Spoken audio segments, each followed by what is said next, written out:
Este es el diagnóstico. El diagnóstico es crisis económica, crisis sanitaria, crisis económica de la crisis sanitaria unida a la crisis económica anterior, un parlamento que no funciona, que no parlamenta, que no negocia, que está formada por personas que se comportan como actores, que retroalimentan la crispación y unos medios de comunicación que retroalimentan la crispación.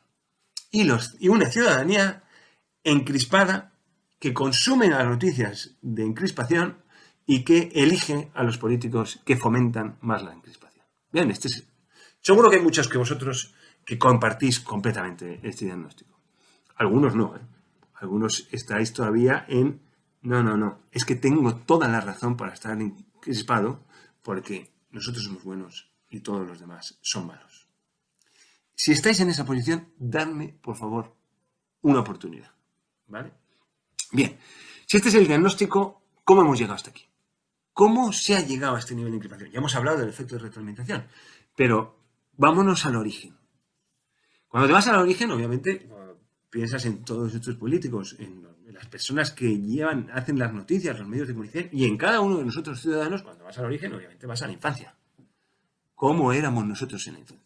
Yo cuando me pongo a pensar cómo era yo en la infancia, qué mamá, lo primero que pienso es cómo eran mis 4 ramas de abuelos, e incluso mis 8 ramas de bisabuelos. Mis 8 líneas son conservadoras, las 8.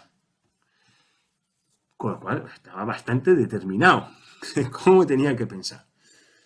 Yo cuando la primera vez que escuché qué eran los comunistas, la respuesta que se me dio era que eran personas que mataban monjas. Así llego hasta casi los 17 años, que yo ya empiezo a intuir que digo, yo creo que esta definición de los comunistas es un poquito sencilla, demasiado simple. Estábamos ya en el momento de váyase el señor González, ¿no? Y de repente dices, tengo curiosidad por estudiar. Yo siempre un tipo de ciencias y sobre todo que además la historia que nos daban terminaba en el siglo XIX, siempre. El libro siempre contenía más. Veías fotos de Franco al final de todo, veías fotos de Adolfo Suárez al final de todo, pero nunca se estudiaba eso y nunca caía en el examen y al final nunca te enterabas de nada de lo que había pasado desde la guerra de la independencia contra Napoleón. Nunca. De ahí para adelante, el siglo XIX, una incógnita total, y el siglo XX sabías que había el franquismo por allá, que después venía la democracia y la Constitución, pero nunca te la contaban. Nunca. Por lo tanto, la ignorancia era absoluta en mi caso. A los 17 años la curiosidad es gigantesca y empiezo, ya cojo el espasa. No le digo a nadie nada y digo, a ver, ¿qué es comunismo? No tengo ni idea. ¿Qué es socialismo? ¿Qué es liberalismo? Y voy a interesarme también, no solo por el cristianismo, ¿qué dice el Islam? Y empiezas, empiezas a escuchar, empiezas a leer. Y tal y como yo ya intuía, en ningún sitio pone que el comunismo es un sistema definido para ir por todo el mundo matando monjas. No lo encontré eso en el espacio.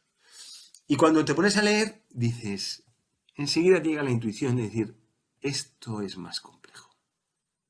Esto es más complejo y no tengo nada claro de que seamos nosotros los buenos y todos los demás sean los malos. Cuando termino la carrera después de 6 años de cálculo, matemáticas, física, tengo un hambre voraz y me atiborro, pero un año entero atiborrándome a leer. A ver, ahora voy a leer de qué va todo esto, pero de verdad. Y me voy a leer a Adam Smith, el que diseñó el sistema del liberalismo. Me voy a leer el Manifiesto Comunista de Karl Marx. Me voy a leer la Biblia del cristianismo entera. Me voy a leer encíclicas.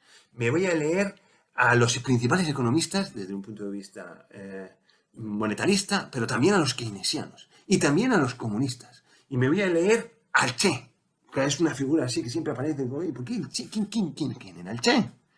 ¿Y por qué es tan admirado? ¿Por qué tiene casi tantas imágenes como Jesucristo? ¿Qué es lo que está pasando ahí? ¿Quién es el Che? Y empiezo a estudiar. ¿Y qué es lo que pasó en la Unión Soviética? Y me pongo a estudiar la Unión Soviética. ¿Qué es lo que pasó allí? Pol Pot. ¿Qué es eso? ¿Quién es Pol Pot? ¿Qué pasó allí? ¿Qué pasó en Camboya? Vamos a seguir. Oye, la guerra del Vietnam. ¿Qué lío se montó allí? Vamos. ¿Y en China? Vamos a ver. La curiosidad te lleva a aprender, aprender, aprender, aprender. Y a admirar. Admirar. No solo ya que te interesa, es que empiezas a admirar muchísimas cualidades y muchísimos atributos de las personas que supuestamente eran los malos y los matamonjas. Y así empiezas a construir una nueva manera de pensar, en la que nada es tan claro y todo hay que pensarlo bien, hay que pensarlo mejor, hay que analizarlo mejor. Y desde luego, las ideas del otro no se tienen que descartar de golpe. Y eso te permite dialogar, argumentar, razonar, aprender